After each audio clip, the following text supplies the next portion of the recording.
sarees పట్టు సంబరాలు. Win 5 gram gold coin, 3 winners every week on purchase of 10,000 rupees.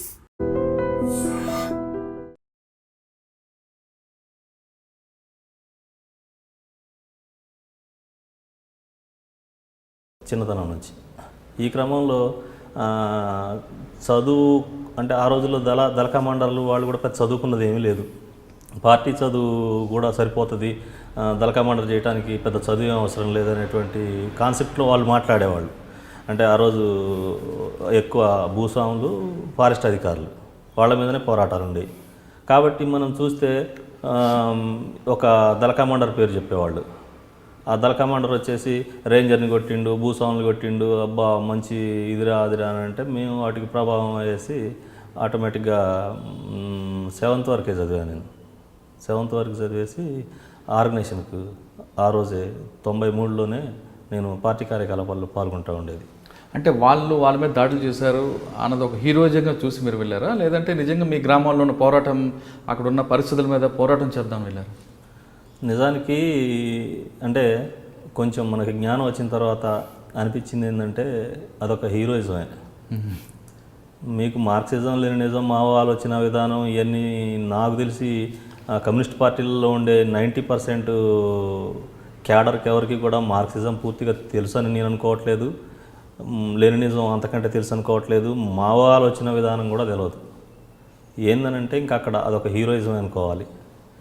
పోరాటాలు ఉంటాయి కాదనట్లేదు, పోరాటాలలో పాల్గొంటాం కాదనటం లేదు, కానీ అసలు సిద్ధాంతం బేస్ కాదు అది, అదొక హీరోయిజమే ఖచ్చితంగా.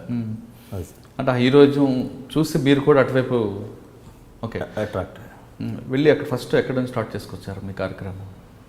మొట్టమొదలు సాంస్కృతిక రంగం, సారా పోరాటాలు, ఫారెస్ట్ అధికారులకి వ్యతిరేకంగా అంటే తునికాకు పోరాటాలు, అంటే ఆ పాటలు చూసి మీలో కూలీ రేట్లు, వీటి మీద అప్పుడున్న అంటే అజ్ఞాత దళాలు ఉండేవి, ఓపెన్ ఆర్గనైజేషన్లో ఉండేవాళ్ళు, తర్వాత డప్పు దళాలు ఉండేవి, సాంస్కృతిక దళాలు, అరుణోదయ, వీళ్ళంతా కూడా ఆ ప్రభావంతో వాళ్ళు వెనకబడి పాటలు పాడుకుంటూ వెళ్తూ ఉండేది. ఆ క్రమంలో ఇంకా మేము కూడా పాటలు పాడడం, మేము కూడా ఇన్సిడెంట్లలో పాల్గొనడం, పోలీస్ కేసులు. మీకు ఒక ఆశ్చర్యకరం ఏంటంటే సారా పోరాటంలో నాకు 12 సంవత్సరాలు, సారా పోరాటంలో 12 సంవత్సరాలప్పుడు అక్కడ ఉన్నటువంటి భూస్వాములు, సారా కాంట్రాక్టర్లు ఒక 10 మంది మీద కేసు పెడితే అందులో A1 నేనే, 12 సంవత్సరాల పిల్లగాడిని. పోలీస్ స్టేషన్లు ఆ రోజులలో పోలీసులకు బైకులు లేవు. నేను చెప్పేది 92, 93 ఆ ప్రాంతాన్ని గురించి చెప్తా ఉన్నా. సైకిల్ వేసుకుని వచ్చి మా ఊరు ఎవరు రాపాలని పిల్లగాడు ఎవరు అని అంతమందిలో 10 మందిలో కూడా అంటే 10 మంది చాలా పెద్దోళ్ళు, నేను మాత్రం చిన్న పిల్లగాడిని. అంటే అక్కడ ఉన్నటువంటి భూస్వామి వ్యవస్థ, సారా కాంట్రాక్టర్లు ఎక్కువ నా మీదనే ఫోకస్ చేసి పోలీసులకు చెప్పినటువంటి పరిస్థితి. ఎందుకు అంత మీరు ఎక్స్పోజ్ అవ్వాల్సి వచ్చింది? నిజానికి ఆ రోజు ఆ వయసు కావచ్చు, లేకపోతే మా కుటుంబం నేపథ్యం కావచ్చు, మిగతా వాళ్ళకంటే కూడా మేము ఎక్కువ పార్టిసిపేషన్ చేసేవాళ్ళం. దాని దృష్టిలో అంటే మీరు ఆ పోరాటంలో పాటల ద్వారా వెళ్ళేవారా, లేదంటే దాడులు కూడా? అంటే నిజానికి పాటలతో పాటు కయ్యానికి కాలు దూయేటువంటి ఘటనలు కూడా ఉన్నాయి. కాబట్టి వాళ్ళకి మనం అంటే కోపం ఎక్కువ. అంటే మంచి పాట ఏమైనా ఇప్పటికీ గుర్తుందా మీకు? ఇప్పుడు సరే మొత్తానికైతే చూద్దాము అది. ఓకే, సందర్భం. అంటే ఫస్ట్ మీరు కయ్యానికి కాలు ఎవరి మీద దువ్వారు? ఏమండి? ఫస్ట్ మీరు కయ్యానికి కాలు దువ్వాను అంటారు కదా, ఎవరి మీద దువ్వారు? సారా కాంట్రాక్టర్లు, పొగాకు సైట్లు, ఈ రెండు నాకు బాగా గుర్తు. సారా కాంట్రాక్టర్లు మనం సారా నిషేధం కోసం పోరాటం చేస్తూ ఉండేది. మేము సారా నిషేధం కోసం పోరాటం అంటే రియల్గా ఎక్కడ షాప్ ఒక్కటే, ఎక్కడో పర్మనెంట్ షాప్ ఒకటి ఉంటుంది, అంటే పర్మిషన్ షాప్, అది మొలకలపల్లిలో. కానీ గ్రామాలలో ఎంతో కొంత గుడ్ విల్ ఇచ్చి వీళ్ళు నడుపుతూ ఉండేది కాంట్రాక్టర్లు. సారాతోటి అనేక కుటుంబాలు ఛిద్రం అవుతా ఉన్నాయి అనేటువంటిది పార్టీ మాకు చెప్పినటువంటిది. మేము కూడా ప్రత్యక్షంగా చూస్తూ ఉన్నాం. కాబట్టి ఆ రకంగా జనంలో సారా వ్యతిరేక పాటలు పాడుకుంటా సారాకు వ్యతిరేకంగా ఉద్యమాలు చేసేది. అట్లా సారా మనం అడ్డాలు ఉంటాయి కదా, చాలా సాగులు, వాటన్నిటి మీద దాడులు చేయడానికి ఆ రోజులలోనే కర్రలు లేకపోతే మా సాంప్రదాయ ఆయుధాలు అవన్నీ పట్టుకొని తిరిగేది. ఇంకా నాకు పొగాకు రేట్లకు సంబంధించి తునికాకు రేట్లు కాంట్రాక్టర్లు, తునికాకు కాంట్రాక్టర్లు కూడా ఈ పొగాకు వ్యవస్థ మా దగ్గర నాటు పొగాకు వ్యవస్థ ఉంటుంది. వీళ్ళంతా ఆంధ్ర నుంచి వచ్చి పెట్టుబడులు పెట్టేసి రైతుల దగ్గర పంటలు వేపిస్తారనమాట. పంటలు వేసిన తర్వాత మనకేమవుతుందనంటే ఈ పంటలన్నీ తీసుకొని పోతాడు. దానికి మార్కెట్, ఓపెన్ మార్కెట్ ఉండదు పొగాకు, నాటు పొగాకు. ఈ పొగాకు అంతా తీసుకొని పోయిన తర్వాత వాడు జూన్లో మనకి పెట్టుబడులు ఇస్తాడు కదా, మళ్ళీ జూన్ జూలై వచ్చేదాకా కూడా లెక్కలు చూడాడు. వాడంతా క్లియర్గా వాడికి మార్కెట్ ఎట్లుంది, వాడి రేట్లు ఎట్లున్నాయి ఏందనేది మొత్తం క్లారిటీగా వాడు లాభ నష్టాలు బేరీ చేసుకున్న తర్వాత రైతులకు రేట్ అనేది వాడు చెప్పిందే రేటుగా. ఈ క్రమంలో ఈ వ్యవస్థ పోవాలి, అసలు బహిరంగ మార్కెట్ రావాలి అని చెప్పేసి మేము పోరాడుతూ ఉన్న క్రమంలో ఈ కొంతమంది అక్కడ ఉన్నటువంటి పెత్తందారులు, ఈ సైట్లకు ఉంటారు కదా, పొగాకు సైట్లకు ఉన్నటువంటి వాళ్ళు, వీళ్ళంతా కొంచెం రెచ్చగొట్టి వీళ్ళు ఏం చేస్తారు వాళ్ళు ఏం చేస్తారు అనే క్రమంలో నాటు బాంబులు మీకు ఐడియా ఉండే ఉంటుంది, పందులకు పెట్టే బాంబులు. అసలు ఏదైనా కానీ ఎట్లన్నా కానీ ఒక మూమెంట్ తీసుకురావాలి. ఒక వ్యవస్థలో ఎందుకు జరుగుతూ ఉంది వయలెన్స్ అనేటువంటిది ప్రభుత్వానికి తెలవాలి అనే ఉద్దేశంతో నాటు బాంబులు ఎప్పుడు నా బ్యాగ్లో ఉండే నాటు బాంబులు. అంటే ఏదో ఒక ఇన్సిడెంట్, లారీ తగలబెట్టడం లేదనుకుంటే బాంబులు వేసి హల్చల్ చేస్తే గవర్నమెంట్కి కన్విప్ అవుతుంది, అసలు ఎందుకు జరుగుతుంది ఘటన అనేది వస్తుంది. ఇక్కడ మనం ఏది చేసినా ఎంత చేసినా ఒక తహసీల్దారు, ఒక ఆర్డీఓ, ఒక ఎస్ఐ, సిఐ స్థాయి దాటి పోవడం లేదు. ఏదైనా పెద్ద ఘటన ఏదైనా చేయగలిగితే అది ప్రభుత్వానికి తెలిస్తే చర్చలకి ఏమైనా వచ్చి రైతులకు న్యాయం జరుగుతుందేమో అనేటువంటి దాని మీద మేము ఆ రకంగా వేసుకొని తిరిగేది. ఆ క్రమంలో మా అమ్మ నాన్న వాళ్ళు చూసి వాటన్నిటిని నాకు తెలియకుండా దాచిపెట్టిన సందర్భాలు ఉన్నాయి. అది ఓకే. అంటే మీరు పెట్టుకుని ఫస్ట్ మేజర్ ఏం చేశారు? పట్టుకొని తిరిగాను అంటున్నారు కదా బాంబులు అవి. అవును, అంటే సరే ఎవరి మీద వేయలేదులే, కానీ మామూలుగా అయితే పట్టుకొని తిరిగాం. కసి అనమాట, ఎక్కడో అక్కడ నేను చెప్పినట్టుగా ఇన్సిడెంట్ చేయాలనే కసితోటే పెట్టుకొని తిరిగాం. సరే పెద్దోళ్ళు మనకు తెలియదు, పార్టీ అట్లాంటి గైడెన్స్ ఇచ్చిందంటే పార్టీ ఇవ్వలేదు. కాకపోతే మనకి స్థానికంగా ఉన్నటువంటి ప్రెస్టేజీ ఏదన్నా ఒకటి చేయాలి అంటే పార్టీ నాయకత్వం కూడా ఎప్పటికప్పుడు మనకి పగ్గాలేసి అట్లా కాదు ఇట్లా కాదు, మనం అంత దుందుడుకు పోవద్దు, దానివల్ల మనకి ఇబ్బందులు ఎదురైతాయి అని చెప్తా ఉంటే కూడా లేదు, వీళ్ళంతా ఇంకా అంటే పోరాటాన్ని ముందుకు తీసుకుపోయే క్రమంలో కాకుండా కేసులకి, చిత్రహింసలకి వీటికి భయపడతా ఉన్నారు అని చెప్పి ఏదన్నా ఒక మార్పు మనమే తీసుకురావాలనేటువంటి క్రమంలో ఇవన్నీ చేసినాం మేము. అట్లా తర్వాత న్యూ డెమోక్రసీలో ఉన్న తర్వాత మరి మీరు పార్టీ వీడి మావోయిస్ట్ పార్టీ వైపు ఎందుకు రావాల్సి వచ్చింది? అదే న్యూ డెమోక్రసీ పార్టీలో పనిచేస్తా ఉన్న క్రమంలో నేను చెప్పిన ఈ తునికాకు పోరాటం, పొగాకు రైతులకు సంబంధించి ఈ రెండు ప్రధానమైనవి.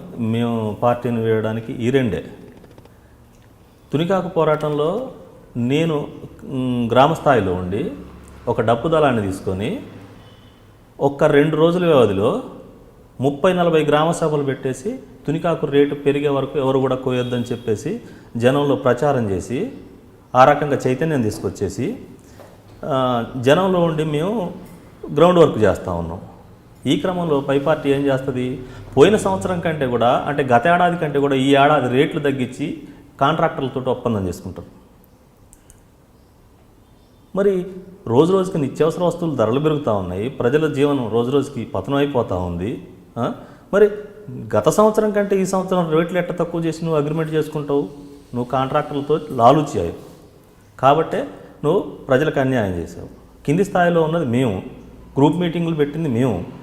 ఒక సాంస్కృతిక దళాన్ని వేసుకొని ప్రతి గ్రామం తిరిగి ప్రతి ఇంటికి వెళ్ళి మీ బతుకులు మారాలంటే తునికాకు రేట్లు పెరిగే వరకు మీరు ఆగండి, ఖచ్చితంగా పెంచుతాం అని చెప్పి అన్ని గ్రామాలలో గ్రూప్ మీటింగులు పెట్టిన మమ్మల్ని బదనాం చేసినట్టే కదా నాయకత్వం. అదే క్రమంలో మనకి పొగాకు రేట్లు ఉన్నాయి. పొగాకు రేట్ల విషయంలో కూడా మేము కయ్యానికి కాలు దువ్వి కింది స్థాయిలో రైతులందరినీ చైతన్యవంతం చేసి రేట్లు పెరిగే వరకు ఆగండి అంటే అదే కాంట్రాక్టర్లతోటి అదే ఆ పొగాకు సేట్లతోటి అక్రమ ఒప్పందం చేసుకొని ఆ సమ్మెను విచ్ఛిన్నం చేశారు.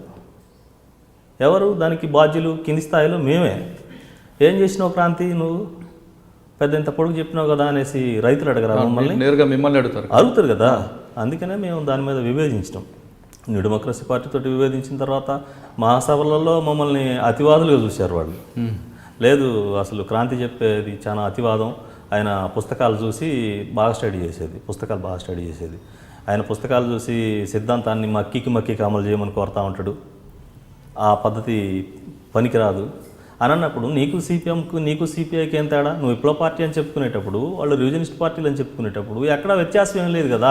వాడు చేసిన అగ్రిమెంటే నువ్వు చేసినావు, ప్రజలకు ఇంకెట్లా మనం చెప్తాం అనే దాని మీద మేము విభేదించడం. ఆ క్రమంలోనే మన దగ్గర గొత్తికోయ వలసలు బాగున్నాయి.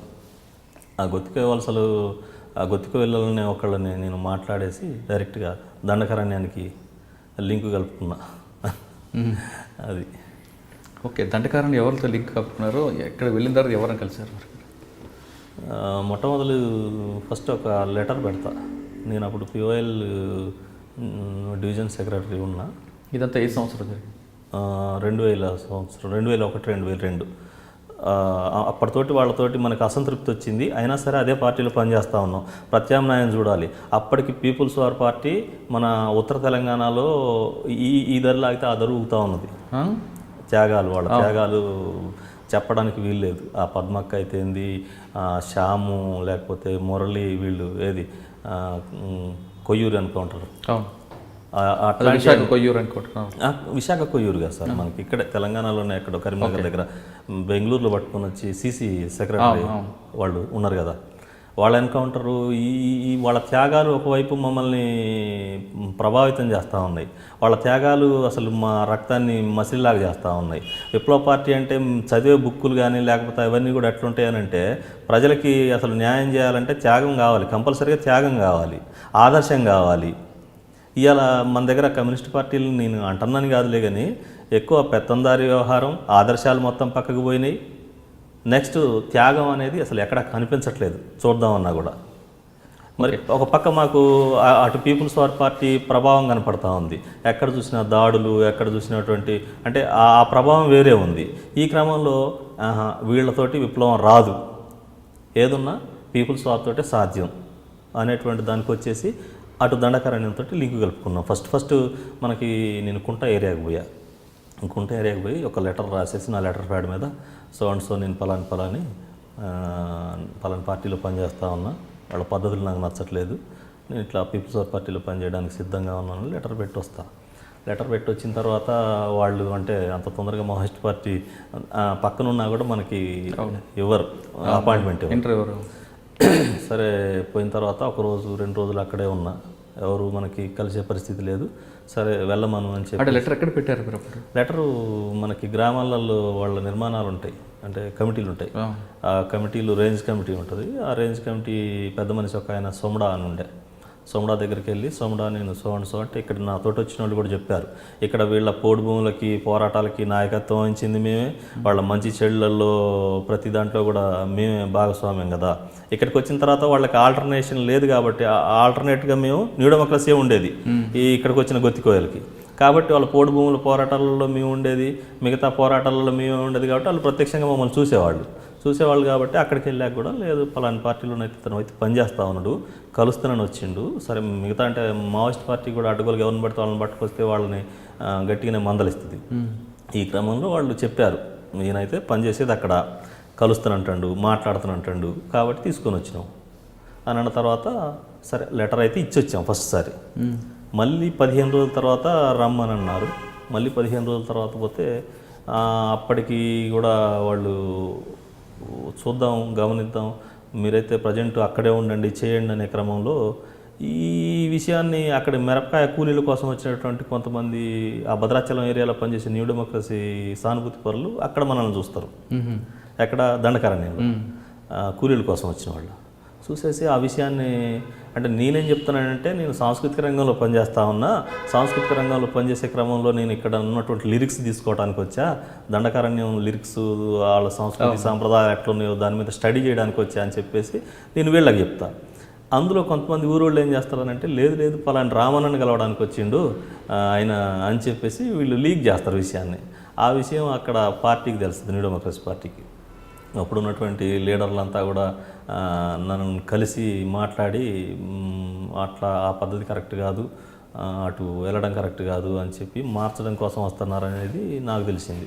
అంటే జిల్లా సెక్రటరీ కావచ్చు, లేకపోతే గుమ్మ నరసయ్య గారు వాళ్ళు ఇంకా మిగతా వాళ్ళు ఎవరు వస్తున్నారని తెలిసిన తర్వాత నేనేం చేస్తున్నానంటే ఇంకా నా దగ్గర ఉన్నటువంటి పూర్తిగా నేను సాంస్కృతిక రంగంలో పనిచేసినవి అయితేంది, వేరే వేరే పోరాటాలలో పాల్గొన్న క్లిప్పింగ్స్ అయితేంది అన్నీ తీసుకొని పోయి ఇక డైరెక్ట్గా వెళ్ళిపోతా డీకేకి వెళ్ళిపోయిన తర్వాత వాళ్ళ ఇంకా మంచి ఎన్నికల టైం అది 2004లో అనుకుంటా, 2004 మంచి ఎన్నికల టైం. అప్పుడు అసలు అపాయింట్మెంట్ ఎవరికి ఇవ్వడం కుదరట్లేదు. సరే ఏదో క్రమంలో కలిశారు. ఎవరు కలిశారు? విజయ్ కలిశారు. ఓకే. అక్కడ డీసీఎం విజయ్ తోటి విషయం చెప్పా.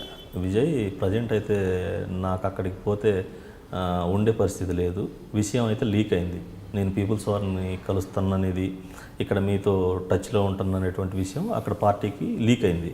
ఈ క్రమంలో నేను ఇంకా మనసు చంపుకొని వాళ్ళతోటి ఉండలేను, ఏదో కన్విన్స్ చేస్తారు వాళ్ళు, నాకు ఇష్టం లేదు అని అంటే వాళ్ళు ఏం చేస్తారంటే ఒక షెల్టర్ ఇస్తారు మనకి. అక్కడ కమిటీతో చెప్పి మనోడు ఇక్కడే ఉంటాడు, మీతోటే ఉంటాడు, చూసుకోండి జాగ్రత్తగా అని చెప్పేసి ఒక షెల్టర్ ఇస్తారు మనకు. ఆ షెల్టరు దగ్గర ఒక 3 months అయినా కూడా అదే షెల్టర్లో ఉంచారు నన్ను. అంటే జనరల్గా అబ్జర్వేషన్ చేస్తూ ఉంటారు, కొంత సాహిత్యం ఇచ్చేవాళ్ళు, సాహిత్యం చదువుకుంటూ ఉండేవాళ్ళం. మళ్ళీ తర్వాత షెల్టర్ మారుస్తారు, షెల్టర్ మార్చేసి వేరే ఊరికి మళ్ళీ ఇంకో షెల్టర్. ఇక 3 నెలల్లో షెల్టర్లో చదవడం తప్ప ఇంకా వేరే పని ఉండదు? ఏం లేదు, ఓన్లీ చదవటం, అక్కడ వాళ్ళ సంస్కృతి సాంప్రదాయాలు స్టడీ చేసి మనం కూడా సాహిత్యం ఏదన్నా కొంత ఇచ్చేవాళ్ళం. స్టడీ చేసినప్పుడు ఆటోమేటిక్గా మనం కూడా రాయగలిగేంత సత్తా ఉంటుంది మనకు కూడా. ఆ క్రమంలో సరే షెల్టర్ మార్చారు. మళ్ళీ షెల్టర్ మార్చిన తర్వాత కొంచెం నాకు ఫీవర్ బాగా ఎక్కువైంది, మలేరియా, మామూలు మలేరియా కాదు. అక్కడ ఏం మందులు ఉంటాయి, అంగన్వాడీలు, పాపం అంగన్వాడీలు బిల్లలు ఇచ్చేవాళ్ళు, ఒకసారి 6 వేసుకోండి సార్, 8 వేసుకోండి సార్, చాలా మంచి చూసుకునేవాళ్ళు. అంటే కొంత ఎవరైనా తెలిసిన వాళ్ళు ఉంటే బయట నుంచి మనం వచ్చినట్టు ఒక తెలుగు వాళ్ళు ఉండేవాళ్ళు కదా, అయ్యో ఎట్లా ఆరోగ్యం అని చెప్తే అంగన్వాడీ మందులకి, అంటే గవర్నమెంట్ మందులు కదా, ఈ క్లోరోకిన్ మీకు ఐడియా ఉండి ఉంటుంది, క్లోరోకిన్ బిల్లలు అనమాట. 8 బిల్లలు ఒక్కటేసారి వేసుకుంటే గ్యాస్ ఆహారం ఏంటి అక్కడ పెద్దగా ఆహారం ఏముండదు, మనం ఇంటికాడ తిన్నట్టు ఆహారం ఉండదు కదా. ఇక అసలు వామిటింగ్స్ రోజుకి 6 సార్లు 7 సార్లు వామిటింగ్స్ అయ్యాయి. ఇక బాగా సీరియస్గా ఉన్నది, అంటే వేరే చోట తీసుకెళ్ళిన తర్వాత. ఈ క్రమంలో విజయ్ వచ్చేసి మనోడికి కొంచెం సీరియస్గానే ఉన్నది కదా, మరి ట్రీట్మెంట్కి పంపిద్దాం మనం అని నాతోటి జిల్లా కమిటీ మాట్లాడి ఎక్కడికి వెళ్తావు అని అంటే బీసీఎం భద్రాచలం వెళ్తారా. భద్రాచలం అయితే కొంచెం కష్టం అన్నా, ఎందుకంటే మనకు కొంత ఎక్కువ మంది తెలిసిన వాళ్ళు ఉంటారు అంటే రాజమండ్రి ట్రీట్మెంట్ పంపిస్తారు అనమాట. సరే ఆ ట్రీట్మెంట్ అయ్యి నేను వచ్చిన తర్వాత కిషన్జీ మల్లోజుల కోటేశ్వర ఆయన గారు పిలిపిస్తారు నన్ను. ఎవరు ఇట్లా వచ్చారట కదా, నాకు ఒకసారి మాట్లాడతా తనతోటి అని చెప్పేసి పిలుస్తాడు. రియల్గా నాకు ఆయన కిషన్జీ అని తెలియదు, ఏదో ఒక పేరు జోగన్న అనే పేరుతోటి కలుపుతారు. ఇదే విజయ్ తోటి ఉన్న టీము అందరూ వచ్చేసి కూర్చున్న తర్వాత కుశల ప్రశ్నలు, ఏం చేస్తాను, ఏంది, ఎక్కడి నుంచి వచ్చారు మీరు, ఏంటి ఇక్కడ అంటే ఇక్కడున్న కమ్యూనిస్ట్ పార్టీల నాయకులని కొంతమంది పేర్లు చెప్తాడు, ఇక్కడ ఉద్యమాల గురించి చెప్తాడు, అడుగుతాడు, తెలుసుకుంటాడు. చాలాసేపు ఒక 2 hours మాట్లాడతాడు.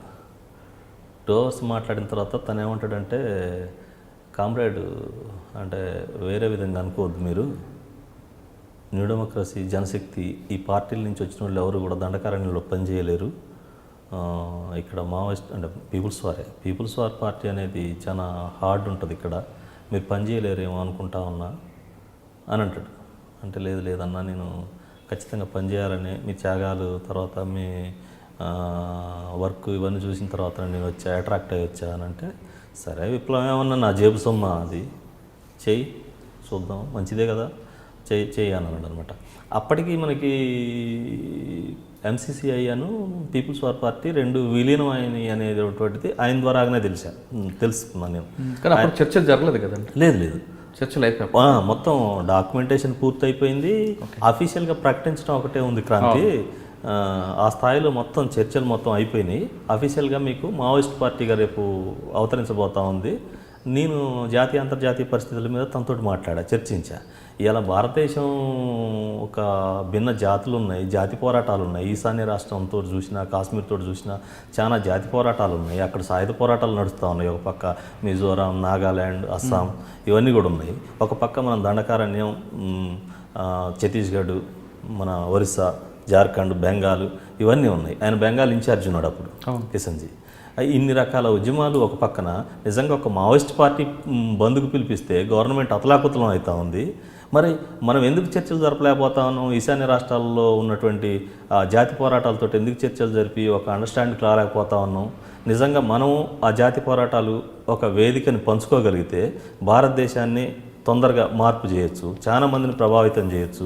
ఒక్క బంద్కు పిలిపిస్తే నాకు తెలిసి భారత గవర్నమెంటు అన్నం నీళ్ళు కూడా మర్చిపోతుంది అనేటువంటి దాన్ని నేను ఆయనతో చర్చిస్తే నువ్వు చెప్పింది కరెక్టే. ఆ రకమైనటువంటి చర్చలు కూడా నడుస్తూ ఉన్నాయి. మిజోరాంలో, నాగాల్యాండ్లో వీటన్నీ నడుస్తూ ఉన్నాయి. కాకపోతే జాతి పోరాటాల లక్ష్యం వేరు, మన లక్ష్యం వేరు అనేటువంటిది తను చెప్తాడు అనమాట. సరే ఈ క్రమంలోనే మావోయిస్ట్ పార్టీగా అవతరించబోతా ఉంది. పీపుల్స్ వార్ అండ్ ఎంసీసీఐ రెండు కూడా విలీనం అయిపోయింది, డాక్యుమెంటేషన్ కూడా పూర్తయింది, మీకు త్వరలో అది కూడా వస్తుంది అని చెప్పేసి చెప్తాడు అనమాట. అంటే ఇక్కడ చర్చలు జరగకముందే మీకు ఆల్రెడీ డీకేలో తెలిసిపోయింది ఆయన. ఆ తర్వాత నిజానికి ఏంటంటే కిషన్జీ వాళ్ళ మిసెస్ సుజాతక్క మాకు ఇన్ఛార్జ్, దక్షిణ Bastar in charge, DC secretary. Okay. సుజాతక్క వాళ్ళ భర్త కిషన్జీ అని తెలుసు తప్ప ఈయన ఆ రకంగా మనకు పరిచయం కాలేదు. ఓన్లీ ఎవరో జోగన్న అనే పేరుతోటి పరిచయం అయ్యిండు. జనరల్గా ఆ ఏజ్ చూసిన తర్వాత ఆ మనిషిని చూస్తే మనకి ఎవరో సీసీ క్యాడర్ అని తెలుసు.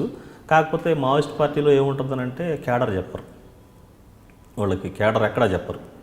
నేను ఈ స్థాయి అనేటువంటిది ఎక్కడా చెప్పరు. మన కమ్యూనిస్టులు అయితే వాడు ఏ చిన్న స్థాయి ఉన్నా నేను పలాని ఇదే అని అంటాడు, కానీ అస్సలు చెప్పరు వాళ్ళు. పార్టీ కింది స్థాయి సభ్యుడంతో సీసీ ఇద్దరు ఒకటే. ఎక్కడా కూడా స్థాయిని పట్టి ఫీలింగ్లు ఉండవు. అది మావోయిస్ట్ పార్టీలో ఉంది, ఇప్పటికీ ఉంది అది అట్లా. ఓకే. కిషన్జీ కలిసిన తర్వాత మీ కార్యక్రమం ఏ విధంగా వెళ్ళింది? కిషన్జీ కలిసిన తర్వాత నాకు గతితార్కిక భౌతికవాదం, ఇంకా కొన్ని పుస్తకాలు ఇచ్చారు తను నాకు. మావోయిస్ట్ పార్టీలో సాహిత్యం డెవలప్ చేసే ఒక టీం సపరేట్ ఉంది, ప్రెస్. మన దగ్గర వీళ్ళంతా ఎవరో వచ్చేసిన పుస్తకాలు తీసుకొచ్చుకొని వీళ్ళు చదువుతూ ఉంటారు.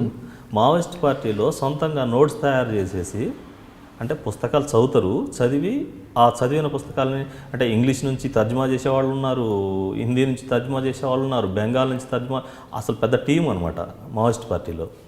ఆ రకంగా వాళ్ళు ఆ స్థాయిలో ఇప్పుడు మన లంకా పాపిరెడ్డి గారు కావచ్చు, లేకపోతే మన ఆనంద్ కావచ్చు, ఎవరు మన గణపతి, వీళ్ళంతా ఎవరైనా ఆ స్థాయిలో వాళ్ళు ఎక్కడ అధ్యయనం చేశారో అధ్యయనం చేసిన దాన్ని మొత్తం నోట్స్ రాస్తారు. అక్కడ నోట్స్ రాసి మొత్తం ప్రింట్ వేస్తారు. నోట్స్ని కూడా నోట్స్ అనే చెప్తారు దాన్ని ఖచ్చితంగా, మళ్ళీ పుస్తకం అని చెప్పరు. గతితార్కిక భౌతికవాదం మీద మన సీసీ స్టడీ సర్కిల్లో వచ్చినటువంటి నోట్స్, ఆ నోట్స్లు ఇచ్చారన్నమాట. ఆ గతితార్కిక భౌతికవాదం అయితే ఏంది, సరే ప్రపంచీకరణ, వీటన్నిటి మీద కొన్ని పుస్తకాలు ఇచ్చారు నాకు. ఆ పుస్తకాలు చదువుతూ ఉండు, సరే కొంచెం ఆరోగ్యం బాగైన తర్వాత చూద్దాం. అప్పటికి నాకు ఇంకా మెంబర్షిప్ ఇవ్వలేదు, దళంలో కూడా చేర్చుకోలేదు నన్ను. అట్లనే 6 months అవుతా ఉంది. ఓకే. దాని తర్వాత నాకు కొంత ఏమంటాం, అరే ఏంటి 6 months అవుతా ఉంది పార్టీలో, ఎందుకు ఇంకా నాకు ఒక తుపాకీ ఇవ్వట్లేదు, నాకు పార్టీ మెంబర్షిప్ ఇవ్వట్లేదు, ఇప్పటిదాకా ఎందుకు ఉంచుతున్నారు నన్ను అసలు?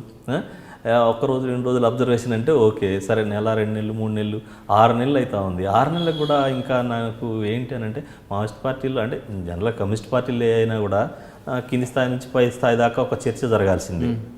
చర్చ జరిగిన తర్వాత నిర్ణయాలు వెలువడితే ఆ నిర్ణయాల ప్రకారంగా నడుచుకునేటువంటిదే కమ్యూనిస్ట్ పార్టీలు.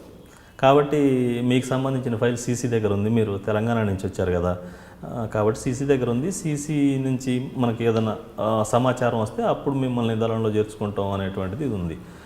ఈ క్రమంలో డిసెంబర్ 2వ తారీఖు పిఎల్జీ వారోత్సవాలకు సంబంధించిన దాంట్లో పెద్ద బహిరంగ సభ, 25,000 మంది తోటి బహిరంగ సభ డీకేలో. అది నిజంగా అంటే మనం ఇక్కడ కొంతమంది వచ్చేస్తే ఇంతమంది అంతమంది అని అంచనా వేస్తాం, మనం ఒక అంచనా వేస్తాం అంతవరకే ఇంతమంది ఉంటారని. కానీ దండకారణ్యంలో ప్రతి తలకి లెక్క ఉంటుంది. 25,000 మంది వచ్చారు అంటే 25,000 మందిని ఎట్లా చెప్పినవు అని అడిగినా నేను.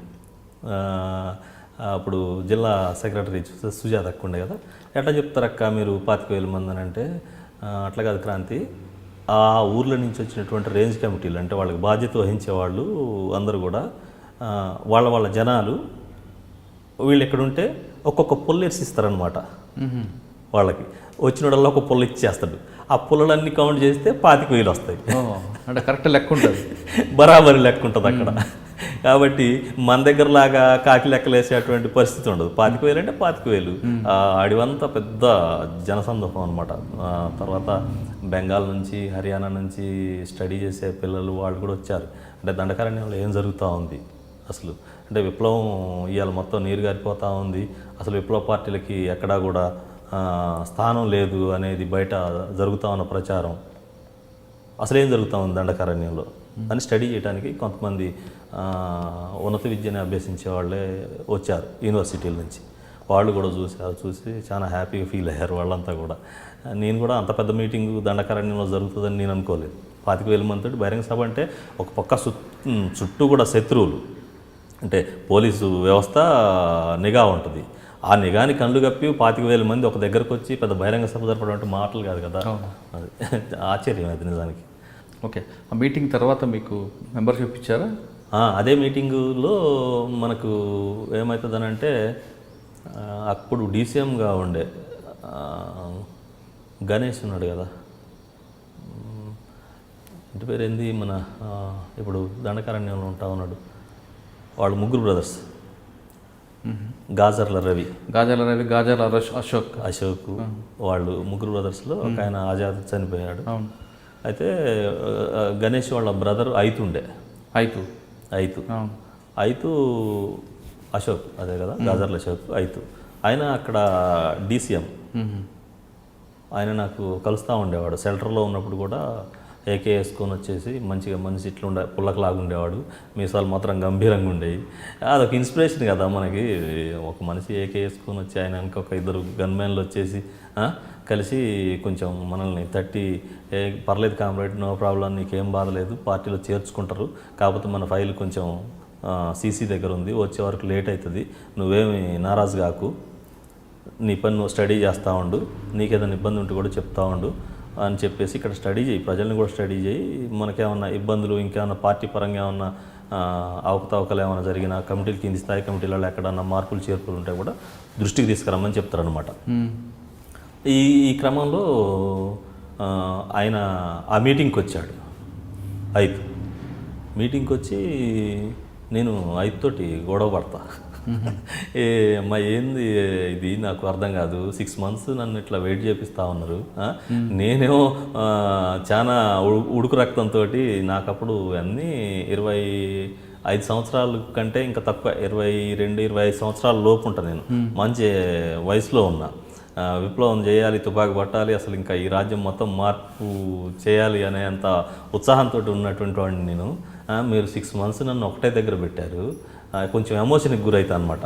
ఈ ఎమోషన్కి గురైన క్రమంలో ఆయన అక్కడ ఉన్నటువంటి ఏరియా కమిటీని పిలిచి, పామేడ్ ఏరియా కమిటీ సెక్రటరీని పిలిచి, కామ్రేడ్ వద్దు, సరే ఇంకా పై కమిటీ ఏదన్నా చెప్తుంది, నో ప్రాబ్లం, మనోడు అంటే షెల్టర్లో ఇంకా ఉండలేని పరిస్థితి, ఆయన ఒక ఉద్దేశంతో వచ్చిండు కదా, ఆయనను మనం కొంచెం నిరుత్సాహపరిచినట్టు అవుతా ఉంది, సరే ఏదైనా ఉంటే నేను పై కమిటీకి చెప్పుకుంటా, మనోడిని మాత్రం మీ దళంలో తిప్పండి అని చెప్పేసి, మనకి పామేడ్ ఏరియా కమిటీ అది దండకారణ్యంలో, పామేడ్ ఏరియా కమిటీ దళ సభ్యుడిగా నన్ను జాయిన్ చేసిండు. PLG వారోత్సవాల మొదటి రోజు నన్ను, ఆ రోజు ఫస్ట్ మీకు అక్కడ ఫస్ట్ టైం పామేడ్ దళంలో మీకు మెంబర్షిప్ ఇచ్చారు, రైట్? దళ మెంబరు. పామేడ్ దళంలో వచ్చిన తర్వాత మీ యాక్షన్ ఎక్కడ స్టార్ట్ అయింది? పామేడ్ దళంలో ఉన్న తర్వాత దండకారణ్యంలో ఎప్పుడు కూడా మావోయిస్టులది పైచేయి. అంటే ప్రభుత్వం మీద ఏ రకమైనటువంటి దాడులు జరిగినా, పోలీసుల మీద దాడులు జరిగినా మావోయిస్టులదే పైచేయి ఉంటా ఉంది. 2004లో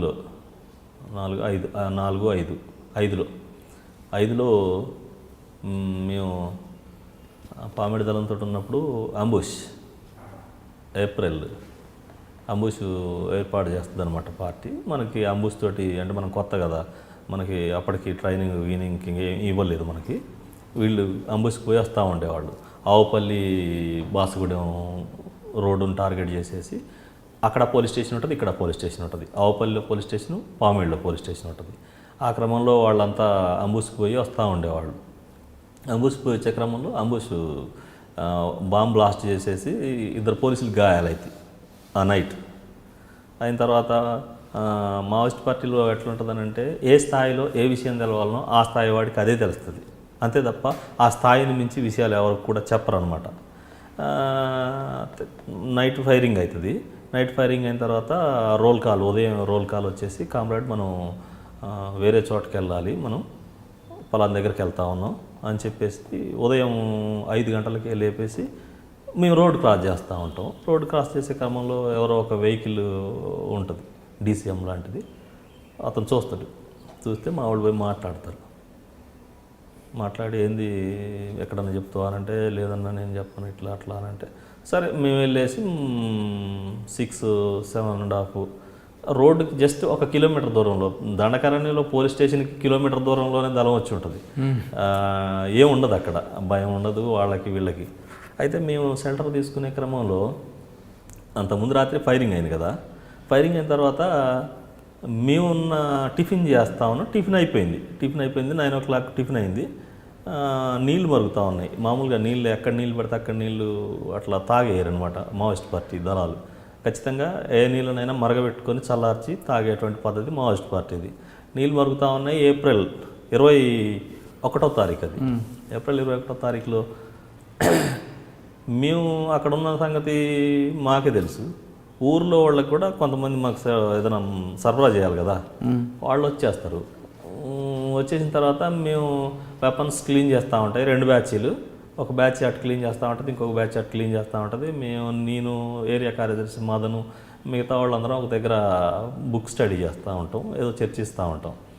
జాగ్రత్తగా చూడండి, రోడ్డుకు దగ్గరలో ఉన్నాం, మనం పోలీస్ స్టేషన్కి కూడా దగ్గరలో ఉన్నాం. ఒక భోజనాలు అయిపోయిన తర్వాత ఇటోళ్ళం అటు మళ్ళీ మన ఏపీటీ ఉంది వేరే వాళ్ళతోటి, అక్కడికి వెళ్తామని చెప్పారనమాట రోల్ కాల్లో. ఈ క్రమంలో పోలీస్ పార్టీలు బాసగూడెం నుంచి ఆవుపల్లి వెళ్తూ ఉంటాయి. ఆవుపల్లి వెళ్ళే క్రమంలో గ్రామస్తులు కనపడితే ఆ గ్రామస్తులు ఒకళ్ళు ఎవరో ఇద్దరు కొంచెం బెదురుతారు వాళ్ళని చూసి. బెదిరి వీడు పరారైతూ ఉంటాడు. పరారయ్యేవాడు పరారు కాకుండా వాడు మాదాలం వైపుకి వస్తాడు అనమాట. ఒక 3 పోలీసు వాళ్ళు ఎమ్మడి బడురుకు వస్తారు. వాడికి ఏం తెలియదు కదా, జనరల్గా వాళ్ళు ఎమ్మడి బడురుకు వస్తారు. ఎమ్మడి బడురుకు వస్తా అంటే జనరల్గా ఊరు కూడా దగ్గరే ఉంటుంది. కుక్కలు మురుగుతూ ఉన్నాయి. కుక్కలు మురుగుతూ ఉంటే మా దళ కమాండర్ వచ్చేసి మాదను ఊడాటి బతు నైక్ బుక్స్ నాకాయ్ ఊడాటి అని అంటాడు. అంటే కుక్కలు మురుగుతానే ఎందుకో చూడండి అని అంటాడు అనమాట. అనంటే సరే ఈ లోపలనే అనుకున్నదే తడుగా ఒక్కసారి వచ్చేసి ఆ 3 పోలీసు వాళ్ళు ఫైర్ ఓపెన్ చేస్తారు. ఒక పక్క 2 టీమ్స్ వెపన్ క్లీన్ చేస్తూ ఉన్నాయి, ఉదయం పూట కదా. మేము ఇక్కడ ఏదో చర్చిస్తూ ఉన్నాం. అటు సెంట్రీ ఉన్నటువంటి వాళ్ళేమో ప్రిపేర్గా లేరు. ల్యాండ్ మైన్స్ ఉన్నాయి, వెపన్స్ ఉన్నాయి. ప్రిపేర్గా లేకపోవడంతో మేము అనుకున్న కవర్లలోకి పోలీసులు వచ్చేసారు. ఓకే, ఫైర్ ఓపెన్ అయింది. Dome dome dome dome fine. అరే ఫైర్ ఓపెన్ అయింది, ఏంది పరిస్థితి? ఇక వెపన్స్ తీసుకొని కిట్లు వేసుకొని ఎవరికి వాళ్ళమే ఫైర్ చేసుకుంటా కొంచెం రిట్రీట్ అవుతా ఉన్నాం. అక్కడ పోలీస్ ఏందనంటే ఫోర్స్గా మీదికి రాదు. గ్రేహౌండ్స్ లాగా ఇక్కడ మన స్పెషల్ పార్టీ లాగా అంత తొందరగా మన మీదికి రాదు. వాడు జస్ట్ బెదిరించి పంపించేస్తారు. జస్ట్ వాడు అక్కడే పట్టుకొని ఫైర్ చేస్తూ ఉంటాడు. టమ్ టమ్ టమ్ టమ్ టమ్ అని కొడతా ఉంటాడు. మేము ఫైర్ ఓపెన్ చేసి 2-3 తోటాలు కొడతా ఉంటాం. ఈ లోపల ఆ వెనకున్నటువంటి ఫుల్ బ్యాచ్ వచ్చేస్తుంది అనమాట. ఇంకా ఫైరింగ్ దగ్గరికి మేము ఈ నుంచి జస్ట్ ఒక 100 మీటర్ల దూరంలో, మాకు కవర్ లేదు, అసలు ఫైర్ చేయడానికి కవర్ లేదు ఎక్కడా కూడా.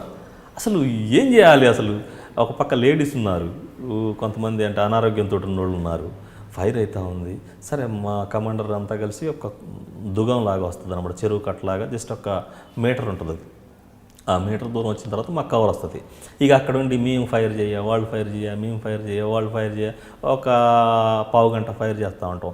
ఆ వేసవి కాలం కదా, ఆ తుటాలు వచ్చేసి ఇంత దూరం పడతా ఉంటాయి అన్నమాట, తుమ్ములు ఎగుస్తూ ఉంటాయి సినిమాలో చూసినట్టు.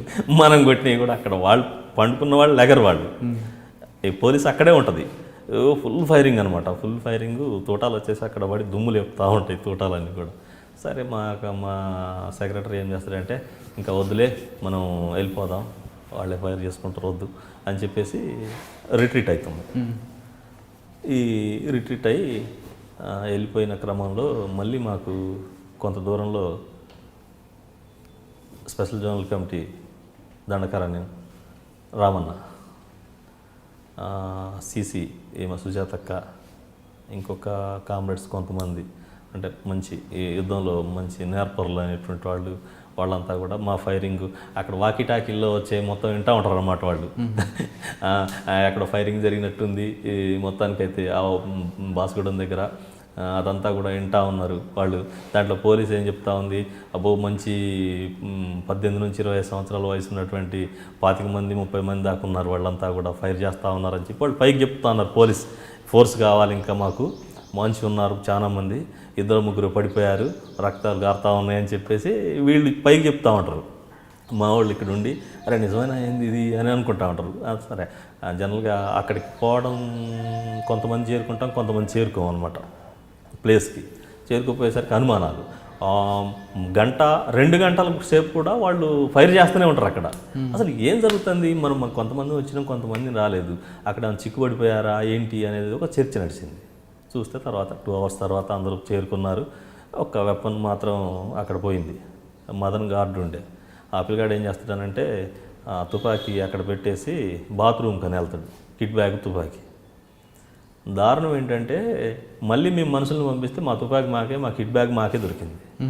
అంటే కనీసం ఒక 20 అడుగులు ముందుకు వచ్చి ఆ తుపాకీని కూడా తీసుకోలే అక్కడ ఉన్న పోలీసు. పెద్ద పెద్ద గ్రెనేడ్లు వేశారు, లాంచర్స్ వేశారు, వాళ్ళకు పేలకుండాటువంటివి కూడా మా టీం పోయి మళ్ళీ వాటన్నింటిని ఎరుకొని వచ్చింది. దండకారణ్యంలో పోలీస్ ముందుకు రాదు. ఓకే, దండకారణ్యం మీ అనుభవం తర్వాత మీరు స్వతహాగా ఒక యాక్షన్ టీంలో పాల్గొన్నట్లుగా రికార్డ్స్ చెప్తున్నాయి పోలీస్ స్టేషన్ మీద.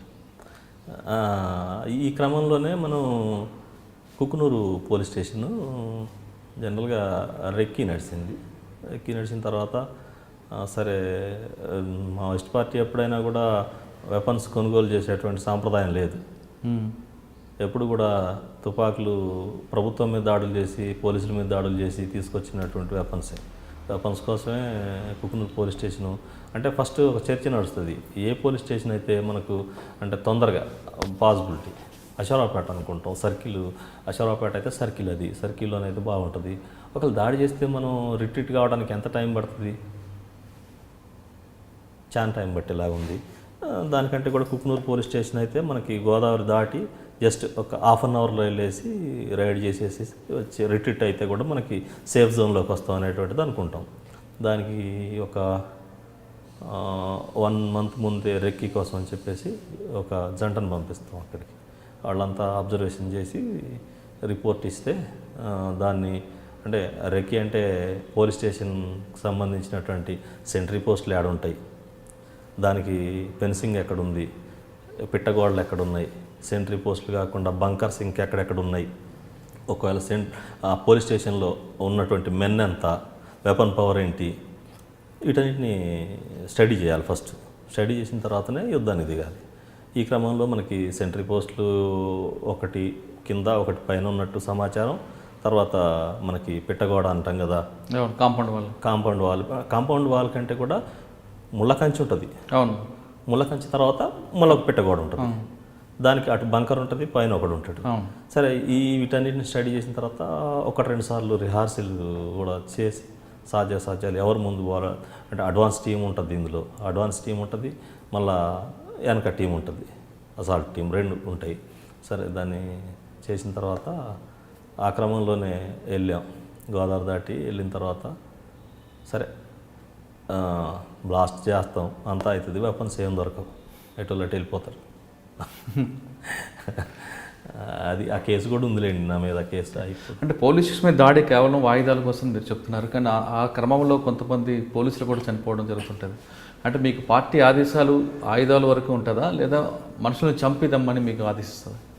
జనరల్గా ఈ యుద్ధం అంటే ఇంకా మీకు వేరే చెప్పాల్సిన అవసరం లేదు. యుద్ధంలో తుపాకీ తూటాకు అయితే తెలియదు, అవతలన్నోడు మనిషా పశువా లేకపోతే మంచోడా చెడ్డోడా. ఫైర్ చేస్తే అది పోయే క్రమంలో ఎవడుంటే వాడికి తగులుతుంది. అదిగా మనం స్టేషన్ మీదకి రైడ్కి పోవటం అంటేనే నాటి జోక్ అది. ఈ క్రమంలో సరే వాళ్ళేమన్నా ప్రతిఘటిస్తే ప్రతిఘటనలో ఎవరో ఒకళ్ళు ఇటువైపు నుంచి అయినా అటువైపు నుంచి అయినా ప్రతిఘటనే కదా, దాంట్లో ఏదైనా జరిగితే కూడా జరగచ్చు, తప్పేం లేదు అందులో. జరిగిన సందర్భాలు కూడా చాలా ఉన్నాయి మీకు తెలుసు. ఓకే, అంటే కుక్కునూరుతో పాటు ఇంకెక్కడ మీరు చేసిన యాక్షన్ ఏమున్నాయి? లేదు ఇంకా దాంట్లోనైతే ప్రత్యక్షంగా అప్పుడు ఉన్నాం. అది ఓకే, క్రాంతి అనే యువకుడు గౌడ్లతో పాటు ఉండి అక్కడ ఉన్న గ్రామంలో ఉన్న పరిస్థితి ప్రభావంతో హీరోయిజంగా వెళ్ళాలని న్యూ డెమోక్రసీ నుంచి వెళ్ళి అక్కడ మీ కోరిక నెరవేరకపోవడంతో మావోయిస్ట్ పార్టీ వెళ్ళారు, అంటే పీపుల్స్ వార్ వెళ్ళారు. తర్వాత కొంతకాలం పీపుల్స్ వార్ నుంచి ఎందుకు మరి మీరు తిరిగి బయటకు వచ్చారు? అయితే మనకు ఆరోగ్యం ఒకటి మంచిగా ఉండేది కాదు. ప్రతి నెల మలేరియా వచ్చేది, అది పీవీపీఎఫ్ పాజిటివ్. పీవీపీఎఫ్ పాజిటివ్ అంటే ఇంకా అసలు సత్తు ఉండేది కాదు మన దగ్గర. ప్రతి మంత్ ఖచ్చితంగా వచ్చేది. ఇంకా ట్రీట్మెంట్ అంతా కూడా సొంతం ట్రీట్మెంటే. మేము ఇంజక్షన్లు తెచ్చుకోవటం, మేము చేసుకోవటం, మా ట్రీట్మెంట్ ఏదో అంటే ఎంత తొందరగా దాని నుంచి బయటపడితే బెటర్ అనేటువంటి యాంగిల్లోనే ఆలోచిస్తాం తప్ప ఆ మందుల ప్రభావంతో సైడ్ ఎఫెక్ట్స్ వస్తాయని, తర్వాత జీవితంలో ఇంకేమైనా ఇబ్బందులు ఎదురవుతాయి అనేటువంటిది ఆలోచించేవాళ్ళం కాదు. ఈ క్రమంలో ఇష్టారీతిగా మందులు వాడి మన ఇష్టం వచ్చినట్టుగా మందులు వాడే క్రమంలో కొంచెం ఆరోగ్యం అంతా ఖరాబ్ అయింది. ఈ క్రమంలో మా మిస్సెస్ ప్రెగ్నెంట్ తోటి ఉన్నది. ప్రెగ్నెంట్ తోటి ఉంటే సరే ఆమెను కూడా దళ సభ్యురాలు ఆమెను ట్రీట్మెంట్ కోసం అని చెప్పేసి పార్టీ పర్మిషన్ తోటే సరే వెళ్ళమ్మా, వెళ్ళి సరెండర్ అయ్యి మరి ట్రీట్మెంట్ తీసుకో, ఎందుకంటే ఇప్పుడున్న పరిస్థితులు బాగాలేవు అని చెప్పి జిల్లా కమిటీ వాళ్ళు, స్టేట్ కమిటీ వాళ్ళు చెప్తారు. చెప్తే ఆమె వచ్చేసి 1-2 సెంటర్లలో ఉండి ఇంకా సరెండర్ కాదు, ఆమె సరెండర్ కాకుండా ట్రీట్మెంట్ తీసుకొని హాస్పిటల్కి పోతే బేబీ చనిపోతుంది. బేబీ చనిపోయిన తర్వాత ఒక 1 మంత్కి మళ్ళీ పార్టీ ఏం చెప్తుంది అంటే, మరి ఎట్లా సరెండరు కాలేదు కదా, మరి పార్టీలోకి తీసుకొని వస్తే అవుతుంది కదా అని చెప్పేసి నన్ను మళ్ళీ ఆమె కోసం పంపిస్తారు. ఈ క్రమంలో మనం ఫోన్ వాడడం వల్ల ఎక్కడికి వస్తా ఉన్నాం ఏంటి అనేటువంటి దాన్ని పోలీసు పసిగట్టి అరెస్ట్ చేస్తారు. అరెస్ట్ చేసిన తర్వాత సరే నిజానికి మన ఆరోగ్యం ఒకటి బాగలేదు, సరే కుటుంబం కూడా ఇంకా అవసరం లేదు, బయట కూడా చేయాలనుకుంటే చాలా రకాల సమస్యలు ఉన్నాయి. అంటే మాది విప్లవ పార్టీ కుటుంబం కాబట్టి ఆ నేపథ్యం అమ్మకి నాన్నకి వాళ్ళకి తెలుసు. చేయాలనుకుంటే ఎన్నో రకాలుగా చేయొచ్చు, ఉద్యమాలు చేయాలనుకుంటే ఆ తుపాకి పట్టుకొని చేయాల్సిన అవసరం లేదు అని చెప్పి అమ్మ నాన్న కుటుంబ సభ్యులు వాళ్ళంతా కూడా ఎందుకు లేరా అని చెప్పేసి చెప్తారు. సరే అరెస్ట్ అయిన తర్వాత ఒక 6 months వరకు బెయిల్ రాదు. ఒక 8 కేసులో 10 కేసులో పోలీస్తుంది. ఆ 6 months తర్వాత బెయిల్ వస్తుంది. ఈ బెయిల్ వచ్చిన తర్వాత ఆటోమేటిక్గా ఇక పోదలుచుకోలేదు నేను కూడా. ఇక్కడే సరే ఏదన్నా ఒక రకంగా చేయాలనుకుంటే ఎట్లనైనా చేయొచ్చు ఉద్యమాలు అని చెప్పేసి ఇంటికాడే ఉండటం జరిగింది. కానీ ఆరోగ్య సమస్యల మీద బయటకు వచ్చిన క్రాంతి ఎన్కౌంటర్లో త్రుట్లో తప్పించుకున్నట్లుగా తెలుస్తుంది. అవును, మనకి అరెస్ట్ అయిన తర్వాత ఎన్కౌంటర్ కోసం ప్లాన్ చేశారు. అంటే అప్పటికి ఒక మా దళం తిరిగే క్రమంలో గవర్నమెంట్కి వ్యతిరేకంగా తర్వాత హింస కూడా బాగా చేసినటువంటి సందర్భాలు ఉన్నాయి.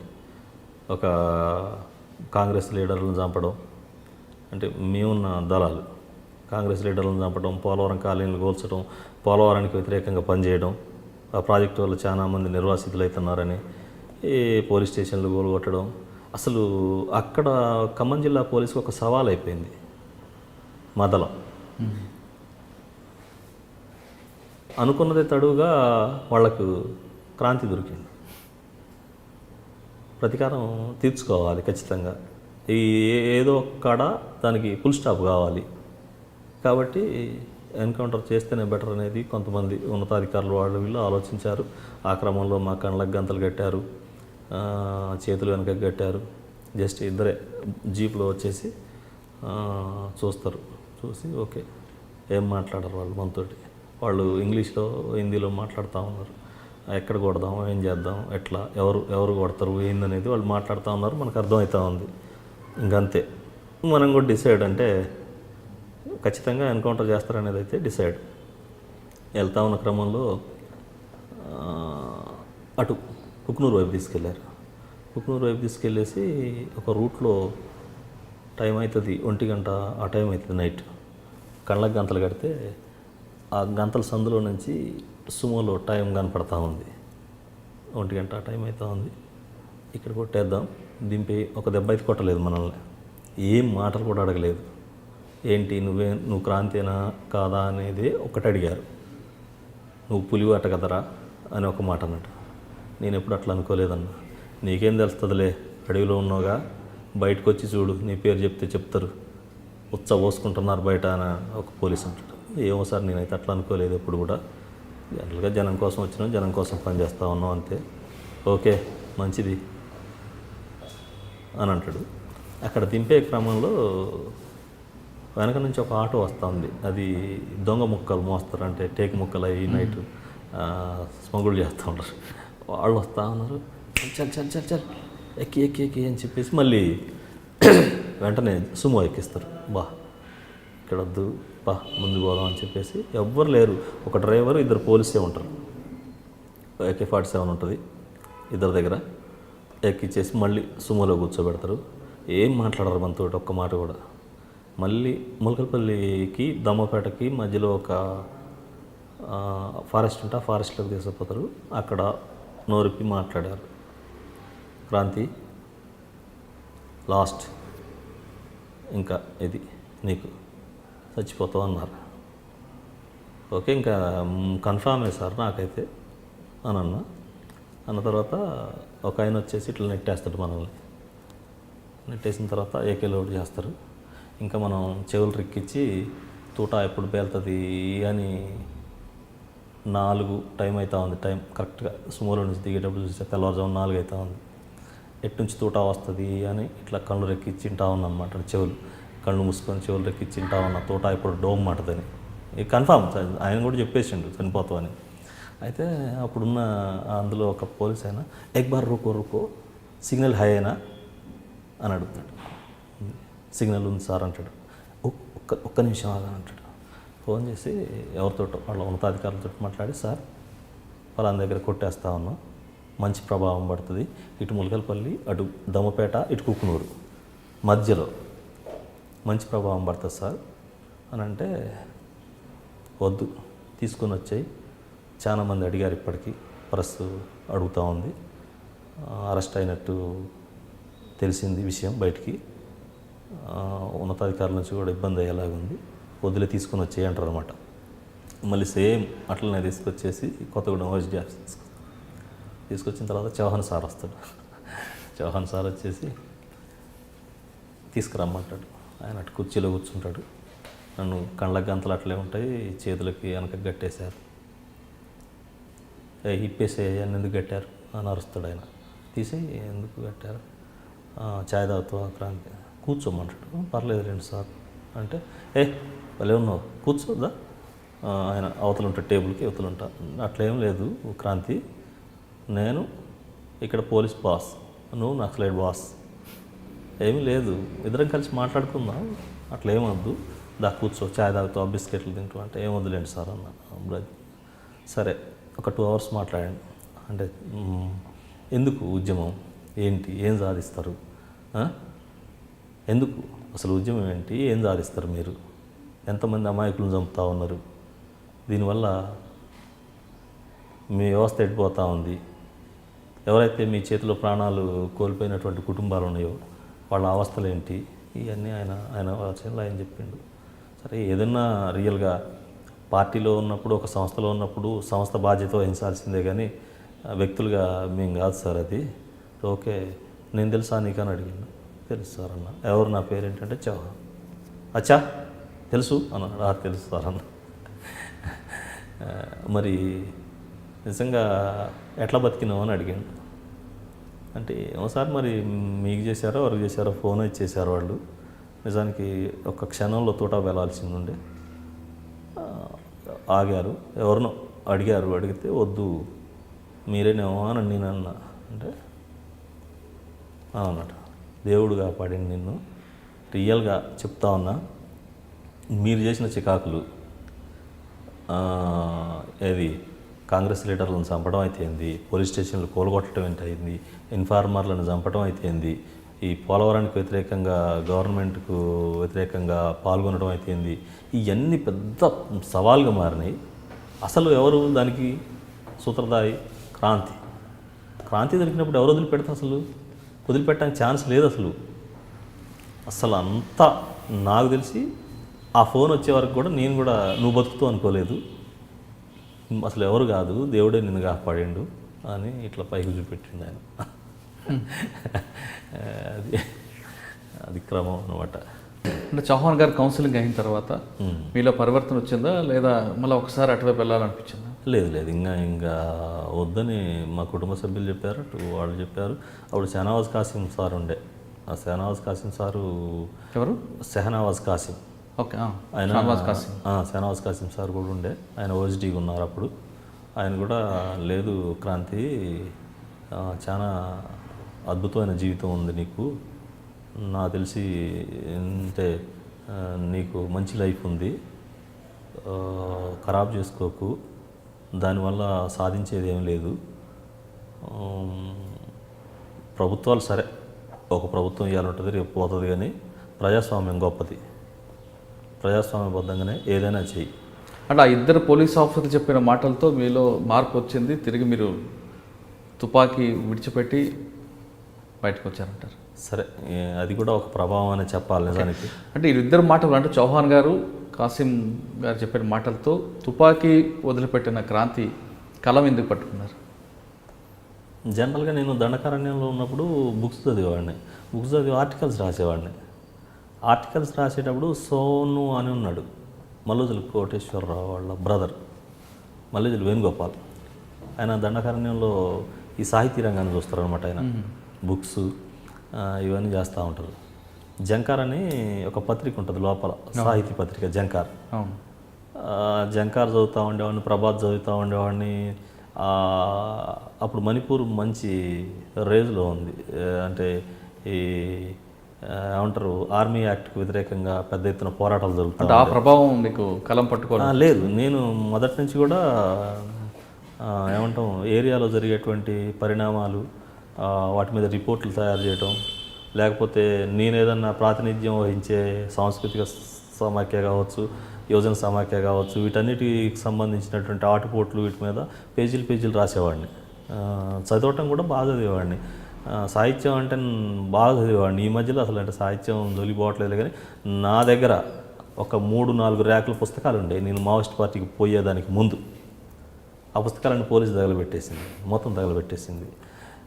శ్రీశ్రీ మహాప్రస్థానం మొదలుకుంటే నరావతారం, నండూరి రామ్మోహన్ రావు గారి నరావతారం అయితేంది, లేదనుకుంటే బాలగోపాల్ సారు డిడి కోశాంబి రాసిన ప్రాచీన భారతదేశ చరిత్ర, ఇట్లా చాలా పుస్తకాలు అధ్యయనం చేసేవాళ్ళం. జాతీయ అంతర్జాతీయ పరిస్థితుల మీద కూడా వచ్చేటువంటి వాటిని అధ్యయనం చేసేవాళ్ళం. దాని మీద మంచిగా వ్యాసాలు రాసేవాళ్ళం. ఈ క్రమంలో దండకారణ్యంలో నాకంటూ ఒక గుర్తింపు ఉంది. మంచి రాస్తాడు మనోడు అని చెప్పి ప్రభాతలో తీసుకునేవాళ్ళు. జంకార్లో కూడా వాళ్ళ సావనీరు వచ్చింది 10 years. దాంట్లో నా కవితను ఒక దాన్ని వాళ్ళు వచ్చేసారు. ఓకే, అంటే అక్కడ నుండి ఆ ప్రభావంతో ఇక్కడ కూడా మీరు పెన్ను పట్టుకున్నారు. పెన్ను పట్టుకున్న తర్వాత ఫస్ట్ ఎక్కడ జాయిన్ అయ్యారు? రాయగలుగుతాం అనేటువంటి ఖచ్చితం అయితే మనకుంది. అది కూడా మనం ఈ సమాజంలో ఉన్న దోపిడీని ఈ రకం కూడా బయటపెట్టచ్చు, అన్యాయాలని బయటపెట్టచ్చు, అక్రమాలను బయటపెట్టచ్చు, లేకపోతే సాంస్కృతిక సాంప్రదాయాలని కనుమరుగైతా ఉన్నటువంటి వాటిని మనం ప్రజలకి ఎట్లా కనుమరుగైతేనే చెప్పచ్చు అనే దాని మీద ఫస్ట్ సరే జర్నలిజం అంటే నమస్తే తెలంగాణ పేపరు స్టార్ట్ అయిన తర్వాత ఖమ్మం ఇంటర్వ్యూకి పోతే సారు మార్కండే సార్ ఉన్నాడు. మార్కండే సార్ ఇంటర్వ్యూ చేసిండు. తను కూడా కొంత అవును ప్రభావం. మార్కండే సార్ ఇంటర్వ్యూ చేసేటప్పుడు సార్ ఎట్లా అంటే ఓ అవునా అని ఆయన అక్కడ నేపథ్యం అక్కడ బుక్స్ వాటన్నిటి మీద మాట్లాడిండు. ఓకే క్రాంతి సూపర్ చెయ్యి, భద్రాచలం డేట్ లైన్ ఇస్తాను నీకు ఖచ్చితంగా చేయమన్నాడు అనమాట. అప్పుడు అక్కడ జాయిన్ అయ్యా. జాయిన్ అయితే అక్కడ పనిచేస్తా ఉన్న క్రమంలో అక్కడ ఏఎస్పీ గజరావు భూపాల్, ఆ గజరావు భూపాల్ గారు మీరు ఇక్కడ ఉండొద్దు, మాకు ఇబ్బంది అవుతూ ఉంది, మీరు సిటీ ఖాళీ చేసి వెళ్ళిపోవాలి, మాకు చాలా ఇబ్బంది అవుతూ ఉంది, ఎవరు ఏం చేస్తున్నారో మాకు అర్థం కావట్లేదు, ఇమీడియట్లీగా మీరు సిటీ ఖాళీ చేసి వెళ్ళిపోవాలన్నాడు. ఒక 2 years అట్లా ఉన్నా. 2 years తర్వాత ఆయన ఒత్తిడి ఎక్కువైంది, పోలీసు ఒత్తిడి, వెళ్ళిపోవాల్సిందే మీరు ఇక్కడ ఉండొద్దని. సరే ఆ విషయాన్ని పత్రిక ఉన్నత స్థాయి వాళ్ళకు కూడా చెప్పారు. ఇది పరిస్థితి, నేను ఇక్కడ పనిచేస్తా ఉన్న క్రమంలో పోలీసు ఇక్కడ ఉండొద్దు అంటా ఉంది అని అంటే వాళ్ళు ఎవరు ఉండొద్దు అంటానికి వీళ్ళు ఎవరు ఉండొద్దు అంటున్నారు, కానీ మాట్లాడే పరిస్థితి లేదు. ఈ క్రమంలో నాకు కూడా ఎందుకు సర్లే వాళ్ళకి ఇష్టం లేనప్పుడు అని చెప్పేసి ఆ సిటీ ఖాళీ చేసి మొలకలపల్లి వచ్చా. మొలకలపల్లి వచ్చిన తర్వాత ఇక నవ తెలంగాణలో జాయిన్ అయ్యి సరే మనం అనుకున్నట్టుగా చాలా రైతులకు సంబంధించిన వాటి మీద, ప్రాజెక్టుల మీద, లేదనుకుంటే ఇప్పుడు సీతారామ ప్రాజెక్టుకు సంబంధించి అక్రమ బ్లాస్టింగ్ల మీద, అభివృద్ధి పేరుతోటి విధ్వంసం చేస్తున్నారని, లేదు ఎవరైనా అధికారులు తప్పుదారి బట్టి జనాన్ని ఏమన్నా ఇబ్బందులకు గురి చేసినా, ఇట్లాంటివన్నీ కూడా రాయగలిగినాం. అసలు దీనికంటే ముందు నేను బయటికి రావడం పెద్ద అవినీతిని బయటికి తీసుకొచ్చా. అంటే ఆడియోలో నుంచి బయటకు వచ్చిన తర్వాత నాకు కొంచెం కంప్యూటర్ నాలెడ్జ్ అక్కడే ఉంది, ఏది మావోయిస్ట్ పార్టీలోనే. బయటకు వచ్చిన తర్వాత హౌసింగ్ సొసైటీలో అక్రమాలను హౌసింగ్ దాని మీద నెట్లోకి పోయాను నేను డైరెక్ట్గా. హౌసింగ్ వెబ్సైట్లోకి పోయేసి మా ఊరినే తీసుకున్నాను నేను. అంటే ఇంకా వేరే ఊళ్ళని తీసుకుంటే మనకి అంత పెద్దగా సమాచారం ఉండకపోవచ్చు, ఎందుకంటే అక్కడ ఉన్న జనం ఎవరు ఏంటి మనకు అంత ఐడియా ఉండదు.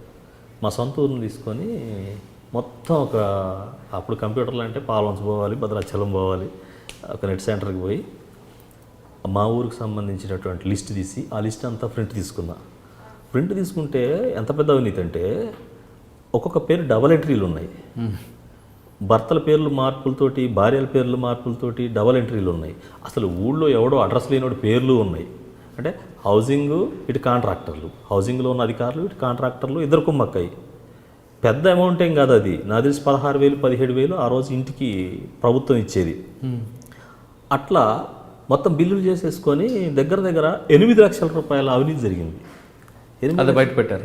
8 లక్షల రూపాయల అవినీతి నేను పెన్ టు పిన్ను బయటకు తీసేసి ప్రెస్ మీట్ పెడితే ప్రెస్ వాళ్ళు ఎవరు కూడా అది కరెక్ట్ కాదేమో అన్నారు. మా ములకలపల్లి ప్రెస్లో అంత పెద్ద అవినీతి జరగదు, నువ్వు ఎట్లా అనుకుంటున్నావు అన్నారు. లేదన్నా జరిగింది అని అంటే వాళ్ళు కూడా పెద్దగా లైట్ తీసుకుంటారు. లైట్ తీసుకుంటే నేను క్లియర్గా డబల్ ఎంట్రీలు ఎక్కడ జరిగినాయి, డబల్ అకౌంట్లు ఎక్కడ ఉన్నాయి, ఎక్కడెక్కడ డ్రా అయినాయి, ఎట్లా డ్రా అయినాయి, ఏ ఖాతాల నుంచి పోయినాయి అనేది మొత్తం క్లుప్తంగా పిన్ టు పిన్ అండర్లైన్ చేసి ఉషారాణి మేడం కలెక్టర్ గారు ఉన్నారు ఖమ్మం. ఉషారాణి మేడం ఎక్కడికి వస్తారు, వేలేరుపాడు విజిట్కి వస్తే తెలుసుకొని నేను డైరెక్ట్గా ఉషారాణి మేడం దగ్గరికి వెళ్ళేసి ఆ ఫైల్ ఇచ్చేస్తాను. మేడం హౌసింగ్లో పెద్ద ఎత్తున అవినీతి జరిగింది ఇట్లా అని అంటే, మేడం సరే నేను చూస్తాలే అమ్మా అని అంటారు. థర్డ్ పార్టీని పంపిస్తుంది మేడం.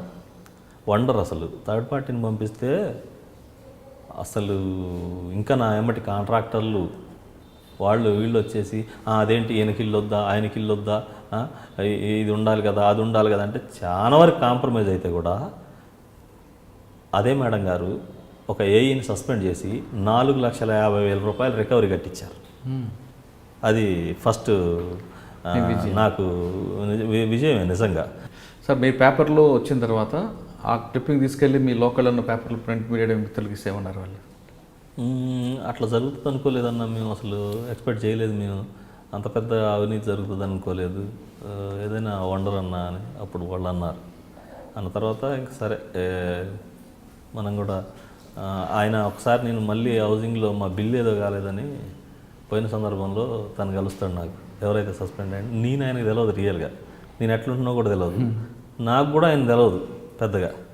పోయిన తర్వాత నేను ఆ డిఈ ఉంటాడు, డిఈకి మాదొకటి బిల్లు కాలేదు మా అమ్మగారిది అని చెప్పి నేను ఫోన్లో మాట్లాడేసి, సార్ ఇట్లా మా అమ్మగారిది బిల్లు ఆగిపోయింది అంటే, రండి సార్ మీరు వచ్చి ఇవ్వండి అంటే, ఆ డిఈ దగ్గరికి పోయి మాట్లాడే క్రమంలో నేను ఆ డిఈ చెప్తాడట, ఎవరో క్రాంతి అట వాళ్ళ అమ్మగారి ఏదో బిల్లు ఉందటయా అని చెప్తే ఆ దరఖాస్తు ఇచ్చేసి నేను చెట్టు కింద కూర్చుంటే తను వస్తాడనమాట ఆ సస్పెండ్ అయిన.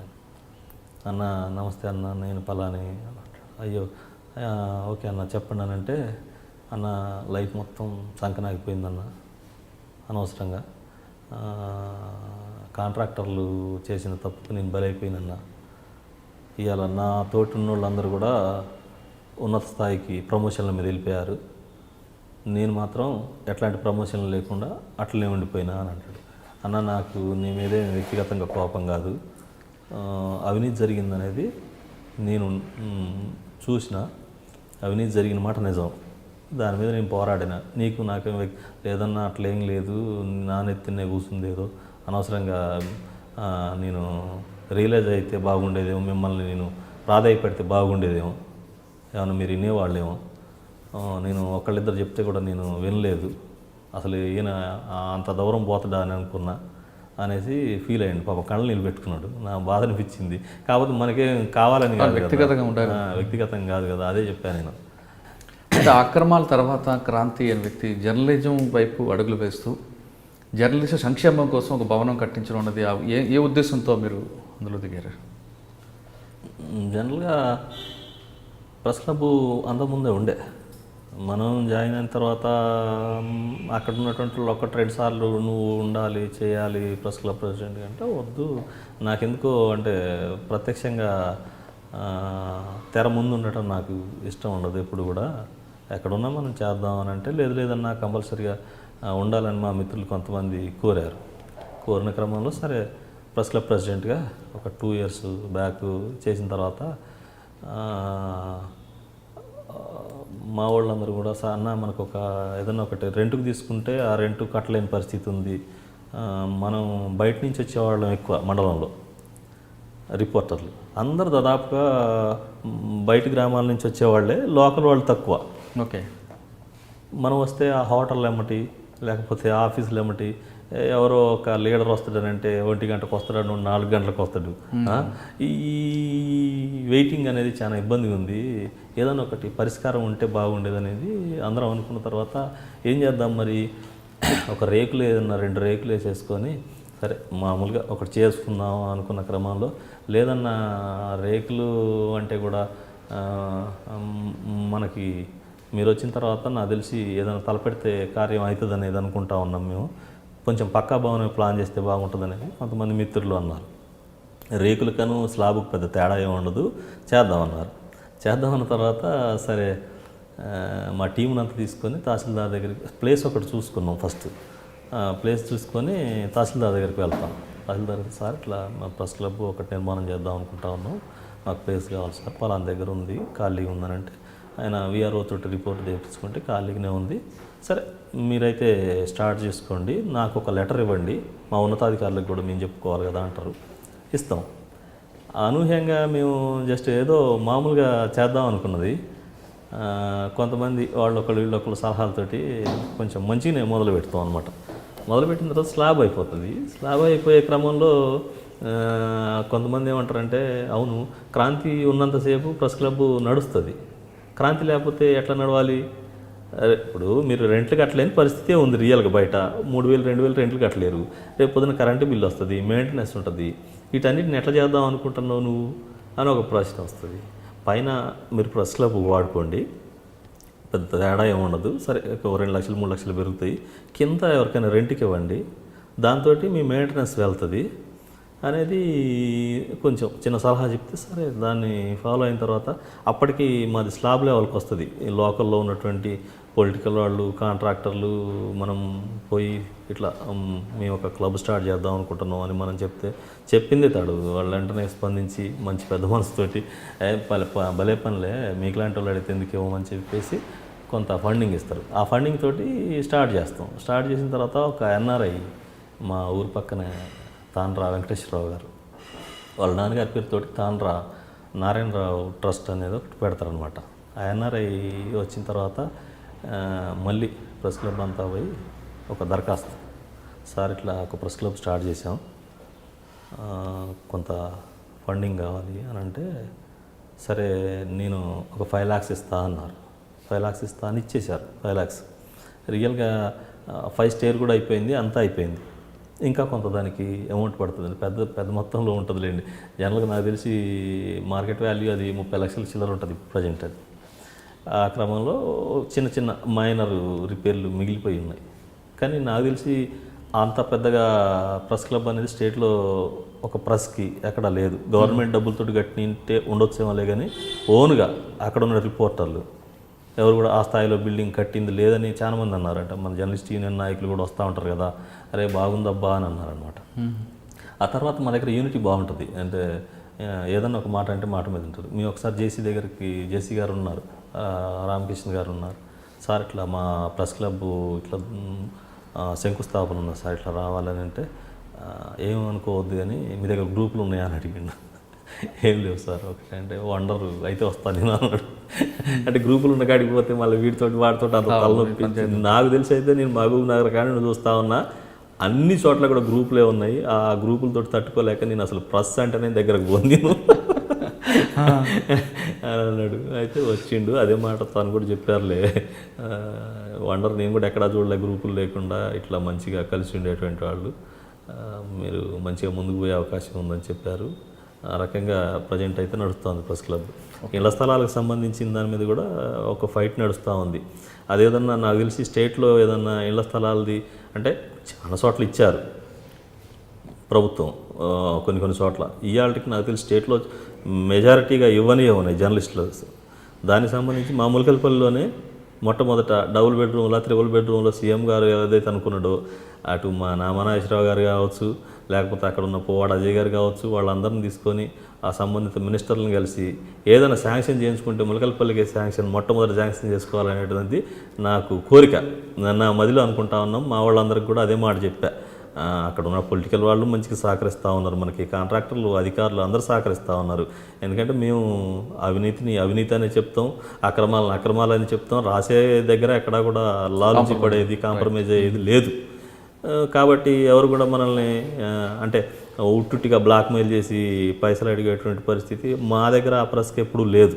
ఏదన్నా ఉంటే యాడ్స్ ఉంటే యాడ్స్, సర్క్యులేషన్ ఉంటే సర్క్యులేషను, ఇంకింతే తప్ప అంతకు మించి ఎవరైనా ఒకవేళ అట్లాంటి సాహసం చేయడానికి కూడా మా దగ్గర ముందుకు రారు అసలు. అంటే క్రాంతి, ఫైనల్గా చెప్పండి, ఎక్కడి నుంచో స్టార్ట్ అయిన మీ ప్రస్తావన అడవి చుట్టూ తిరిగి మీరు జనజీవనంలో రావడం, జర్నలిస్ట్గా అవతారం అయితే ప్రజల సమస్యలపై పోరాటం చేస్తున్నారు. ఇప్పుడున్న యువతకి మీరు ఇచ్చే మెసేజ్ ఏం చెప్పండి? అంటే ఇప్పుడున్న ప్రజాస్వామ్యంలో ఉన్న ఏవైనా కష్టాలు నష్టాలు ఉంటే అడవి బాటు వెళ్ళమంటారా, లేదా మీలాగే కలం పట్టుకోమంటారా, లేదా ఇంకా వేరే మార్గాల ద్వారా పోరాటం చేయమంటారా? చేయొచ్చు. మనం ఇప్పుడు కలం పట్టుకోవచ్చు, లేదనుకుంటే సమాచార హక్కు చట్టం ఉంది, లేదనుకుంటే జనాన్ని గ్యాదర్ చేసి ఆ ప్రాంతంలో ఉన్న సమస్యల మీద అధికారుల దృష్టికి తీసుకుపోవచ్చు. ఏ స్థాయి సమస్యనైనా నాకు తెలిసి ఈ ప్రజాస్వామ్యంలో అధికారుల మెడలు ఉంచవచ్చు, పొలిటికల్ వాళ్ళ మెడలు కూడా ఉంచవచ్చు. అడుగుబాటు పట్టాల్సిన అవసరం లేదు, అంత అవసరం లేదు ప్రజెంట్ అయితే.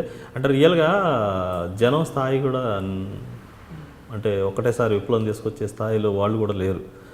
విప్లవ పార్టీలు ఇవాళ మీరు చూస్తూ ఉన్నారు, భారతదేశంలో ఒక 2 ఎంపీ సీట్లు మాత్రమే కమ్యూనిస్ట్ పార్టీలు గెలుచుకోగలిగారు. ఒకప్పుడు రాష్ట్రాలను ఏలినటువంటి కమ్యూనిస్ట్ పార్టీలు ఉన్నాయి. అంటే జనం ఎంతవరకు కూడా ప్రభుత్వాలు సంక్షేమ పథకాలకి వీటన్నిటికీ కూడా ఆ వైపు ఆలోచిస్తూ ఉన్నటువంటి పరిస్థితి ఉంది. కాబట్టి మనం ఒకవేళ యువత ఏదన్నా అనుకుంటే చేయాల్సింది ఏంటంటే, ఖచ్చితంగా వాళ్ళ నిర్దిష్టమైన సమస్యలు ఏమున్నాయి, ఆ సమస్యల మీద ఆ సమస్య ఏ స్థాయిలో పరిష్కారం అవుతుందో తెలుసుకోగలిగితే, జనాన్ని గ్యాదర్ చేయగలిగితే ఖచ్చితంగా ప్రజాస్వామ్యంలో ఇంతకంటే గొప్పదేమీ లేదు. మీకు చిన్న ఉదాహరణ, అంటే పేపర్లోకి వచ్చిన తర్వాత, అంటే పేపర్లో చాలామంది అంటూ ఉంటారు అనమాట, చిన్న పేపరు పెద్ద పేపరు, ఇంత వీళ్ళు రాస్తేనే పెద్ద ఇది, వాళ్ళు రాస్తేనే పెద్ద ఇది అని అంటూ ఉంటారు. అసలు ఏమీ ఉండదు. వార్త ప్రజెంటేషన్ చేయగలిగితే దాన్ని అసలు ఏ స్థాయిలోనైనా అది మండుతూనే ఉంటుంది. మామూలుగా మా దగ్గర ఒక చిన్న పాఠశాలలో పనిచేసేటువంటి హెచ్ఎం అక్కడ పనిచేసే అటెండర్ని బిల్లులు ఏదో చేయడం కోసం అని చెప్పి భార్య మెడలో పుస్తెల తాడు తీసుకొని ఈయనే తాకట్టు పెట్టి డబ్బులు తీసుకుంటాడు. నాకు తెలిసిన వెంటనే నేను వార్తగా దాన్ని ఇస్తే ఆయన ఫోన్ చేసి మిత్రమా మీతో మాట్లాడాలి అని అంటాడు. ఏమున్నా సార్ అని అంటే సరే కలుస్తాడు. కలిసి ఫర్దర్గా నువ్వేమైనా రాస్తే నేను సూసైడ్ చేసుకోవటమే, ఇంకేం లేదు, నాకు 1 ఇయర్లో రిటైర్మెంట్ ఉంది, రాత్రే సూసైడ్ చేసుకుందాం అనుకున్నా, మా కుటుంబం ఆపింది. అప్పటికే వాళ్ళ డిఓ గారు ఫోన్ చేశారు నాకు, ఏంది పరిస్థితి ఎట్లా అసలు అంటే, నిజమే మేడం జరిగిందైతే నిజం, ఆధారాలన్నీ ఉన్నాయి అంటే. నేనన్నా అదేంటి సార్, మేము చనిపోవటం కోసం ఎవరిని చంపడం కోసం అయితే వార్తలు రాయం, మార్పు కోసం వార్తలు రాస్తాం. నిజంగా మీకు తెలుసు మీరు చేశారా చేయలేదా, సరే నా అంతరాత్మకు తెలుసు, నా సమస్య నేను పరిష్కరించుకుంటా, దయచేసి ఏమనుకోవద్దని అడ్డం పట్టుకొని చేతులు పట్టుకున్నాడు. అంటే ఆ స్థాయిలో మనం మార్పు తీసుకొచ్చినట్టే కదా, చంపటం కోసం వార్తలు రాయం కదా మనం, మార్పు కోసమే రాస్తాం మనం. అట్లా చాలా ఉన్నాయి సమస్యలు, ఎందుకు లేవు.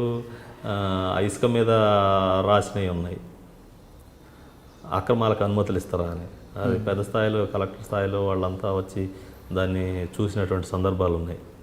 తర్వాత సీతారామ ప్రాజెక్టు మీద భూములకు సంబంధించిన అవినీతి రాస్తే కలెక్టర్ గారు స్పందించినవి ఉన్నాయి. మీకు హౌసింగ్ మీద నేను చూపించిన కదా, హౌసింగ్ మీద ఉన్నాయి. ఇంకా ఇది అది అనేమి లేదు, మనం రాయగలిగితే ఏ స్థాయిలోనైనా రాయగలుగుతాం. అంటే వార్త ప్రజెంటేషన్ కరెక్ట్గా ఉంటే అధికారులు దిగుతారనేది మీ అభిప్రాయం? ఖచ్చితంగా. అది పేపర్ చిన్నదా పెద్దదా అసలు అవసరం లేదు, తక్కువ లేదా అవసరం అస్సలు అవసరం లేదు. ఇవాళ పరిస్థితులలో ఒక పోలీసు ఎస్ఐ మీద ఒక వార్త రాస్తాను. ఒక మైనర్ బాలికని ఒక మేజర్ అబ్బాయి హరాస్మెంట్ చేస్తూ ఉంటాడు. చేసిన తర్వాత సరే వాళ్ళు కేసు పెడితే ఆయన తీసుకొచ్చేసి స్టేషన్లో ఉంచుతారు. స్టేషన్లో ఉంచితే వాడు 2 సార్లు తప్పించుకుంటాడు, 3 సార్లు తప్పించుకుంటాడు. ఎస్ఐ గారితో, సార్ ఏంది సార్ ఇది, అసలు వాడు మీ కస్టడీలో ఉన్నాడా బయటికి పోతా ఉన్నాడా అంటే, ఆడికి పోతాడు, లేకపోతే మళ్ళీ వాడు ఇంటికి పోతాడు వస్తాడు కదా. ఇంటికి పోవడం రావడం కాదు సార్, వాడు అమ్మాయి ఇంటికి పోయి అర్ధరాత్రి కత్తి పట్టుకొని పోయి చంపడానికి పోయినాడు సార్. వాళ్ళు ఊరోళ్ళందరూ పట్టుకొని కట్టేసి మళ్ళీ మీకు అప్పచెప్పిన తర్వాత కూడా మళ్ళీ ఎట్లా వదులుతుంది సార్ అంటే కొంత లైట్గా తీసుకుంటాడు. లైట్ తీసుకుంటే అదే విషయాన్ని నేను రాస్తే మా వాళ్ళు, తెలంగాణ వాళ్ళు కూడా మా వార్తలు అంటే కూడా, అంటే మేము ఇచ్చేటువంటి ఆర్టికల్స్ అయినా ఏవైనా అవినీతి మీద అక్రమాల మీద దేని మీద పెట్టినా కూడా మంచిగా చేస్తారు వాళ్ళు కూడా. ఆయనకి పై స్థాయి నుంచి బాగా ఒత్తిడి వచ్చినట్టుంది. దాన్ని ఉన్నతాధికారులకు చెప్పేసి నన్ను ఇబ్బందులు పెట్టించేటువంటి సందర్భం కూడా వచ్చింది. అంటే ఈయన ఒక మాజీ నక్సలైటు, ఎవరు చెప్తే ఏంటాడు అని అనుకొని ఒక ఉన్నత స్థాయి అధికారితో నన్ను కొంత బెదిరియడానికి కూడా చూసిండు. నేను చెప్పిన నా తప్పు లేదు, మీ వాడు తప్పు, నేను రాయకపోతే ఇంకొకటి రాస్తాడు, అంతే కదా సార్, నేను రాయకపోతే ఇంకోటి రాస్తాడు, నా పేపర్ అని ఏమైనా ఉందా? అదే పేపర్ బట్టి కాదు కానీ ఐటమ్ బట్టి ఉంటుంది సార్. ఫైనల్గా మీరు ముందులో మాట ఇచ్చారు పాట పాడతాను. నేను జనరల్గా ఈ గోరెటంక అన్నదే ఎక్కువ పాడేవాడిని, తర్వాత జయరాజ్ అన్నది వానమ్మ వానమ్మ ఒకటి పాడేవాడిని. అంటే అంతరించిపోతా ఉన్న చేతి వృత్తులు వీటన్నిటి మీద మన గోరెటంకన్న రాసి మీకు తెలిసే ఉంటుంది కదా. కుమ్మరి ఆమెల తుమ్మలు మొలిసెను, కమ్మరి కొలిమిల దుమ్ము బేరెను, పెద్దవాడి సా మొద్దు వారినది, సాలెల మగ్గం సడుగులిరిగినై, చేతి వృత్తుల చేతులిరిగినైరో, మన పల్లెల్లోన గ్రామ స్వరాజ్యం గంగల గలిసిందో, ఇల్లు కట్టుకునే ఇటుక రాయుకో, చేనుల జల్లే ఎరువు కుళ్ళుకో, ఎద్దు బండి ఉన్నోడి చేతుల ఏడాదంతా పని దొరికేది, టాటా ట్రాక్టరు టక్కరిచ్చినదిరో, మన డొంక రోడ్డుకి ఎద్దు బండి గిల్లిగిరి పడ్డదమ్మా. అంటే జనరల్గా కుంకుమ దాసిన బుగ్గ మీద కూడా కంపెనీ రక్కసి కన్నుబడ్డది, పూసలోళ్ళ తాలాము కప్పలు కాశీల మునిగి కథమైతున్నాయి, బొట్టు బిల్లలు నొసటికొచ్చే గదరా ఈ కర్మ భూమిలా, బుట్టదాసరి బతుకులాగమాయే. అంటే నిజంగా గోరెటంకన్నా దేన్ని వదిలిపెట్టలేదు. నిజానికి మన గ్రామాలలో బుట్టలు నెత్తిన పెట్టుకొని అద్దాలు తిలకం సీసాలని తిరిగేవాళ్ళు. ఇలా అట్లాంటి పరిస్థితి లేకుండా పోయింది. చాలా అసలు ఆయన అన్ని వాటిని టచ్ చేసిండు. ముఖ్యంగా మాకంటే యశ్పాల్ ఫస్ట్ నుంచి యశ్పాల్ మీకు ఐడియా ఉండే ఉంటుంది. ఆయన 93లోనే మాకు డప్పు శిక్షణ ఇచ్చిండు యశ్పాల్ అన్న. ఆయన 93లో వేలేర్పాడు ఆ ప్రాంతంలో మాకు డప్పు శిక్షణ ఇచ్చిండు. ఆయనతోటి పాటు కూడా మేము ప్రోగ్రాంలు చేసాం. జయరాజన్నతో కూడా ఆయన కూడా అప్పుడు న్యూ డెమోక్రసీలో పనిచేశారు జయరాజన్న కూడా. అట్లా ఓకే. గతంలో ప్రజా సమస్యల కోసం పోరాటం పట్టిన క్రాంతి తుపాకీ పట్టుకుని అడవులోకి వెళ్ళి పోరాటాలు చేశారు. కానీ ఆరోగ్య కారణాల రీత్యా తిరిగి జనజీవనం కలిసిన తర్వాత ప్రజా సమస్యలపై పోరాటం చేయడానికి అడవి బాట అవసరం లేదు, కలం పట్టుకుంటే చాలంటూ నిరూపించారు. ప్రస్తుతం జర్నలిస్టుగా ములకపల్లిలో ఉంటున్న క్రాంతి నిత్యం అక్కడ జరుగుతున్న ప్రజా పోరాటాలపై ప్రజల సమస్యల పోరాటం చేయడం కాకుండా అక్రమాల వెలుగు తీయడం అనేది అతను ధ్యేయంగా పెట్టుకున్నారు. అంతేకాదు జర్నలిస్టు సమస్యల పరిష్కారానికి కూడా అతను ముందుకు వెళ్ళడం, జర్నలిస్టు సంక్షేమ భవనం కట్టడం కాకుండా జర్నలిస్టుకి ఇల్లు కట్టడానికి ఇల్లు కూడా ఏర్పాటు చేయడానికి తన వంతు కృషి చేస్తున్నారు. అంటే క్రాంతి చెప్తే మెసేజ్ చాలా స్పష్టంగా ఉంది. ప్రజా సమస్యల పోరాటం జరిగి ప్రజాస్వామ్యంలో చాలా వేదికలు ఉన్నాయి, దానికి తుపాకీ పట్టాల్సిన అవసరం లేదంటూ చెప్తున్నారు. ఇది ఈ వారం క్రాంతితో ఎక్సలెంట్ ఇంటర్వ్యూ. వచ్చే వారం మరో గెస్ట్తో మళ్ళీ కలుద్దాం. అంతవరకు నమస్కారం.